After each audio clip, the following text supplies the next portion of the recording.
வணக்கம் மக்களே, பாருங்க நாங்கள் வெள்ளரிக்காயில் ஒரு தயிர் பச்சடி பண்ண போகிறோம். அதுக்கு வெள்ளரிக்காய் அரிஞ்சு வச்சுருக்கோம், சீனி சட்டி அடுப்பில் வச்சுருக்கோம். கொஞ்சோண்டு எண்ணெய் சேர்க்குறோம், கொஞ்சோண்டு கடுகு சேர்க்குறோம்.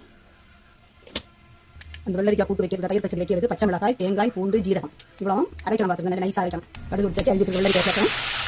இது வந்து நல்லா வேக வைக்கணும். முன்னாடி படம் மாறு வரைக்கும் வேக வைக்கணும். பார்த்துங்க, இன்னும் சொல்லிட்டு தண்ணி சேர்த்து நல்லா வேக வைக்கணும்.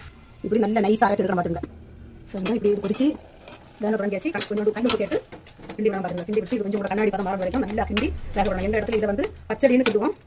நீங்க எல்லாம் இந்த சென்னை காசிகள் எல்லாம் வைப்பீங்களா எனக்கு தெரியல. கல்யாண வீட்டுல எல்லாம் பெருமிதமும் இந்த வெள்ளரிக்காய் பச்சடின்னு வைப்பாங்க. பாருங்க, தயிர் பச்சடி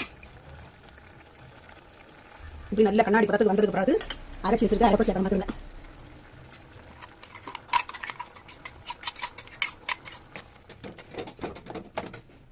கொஞ்சோண்டு ஜாரில் வந்து தண்ணி அதில் ஊற்ற பார்த்துங்க.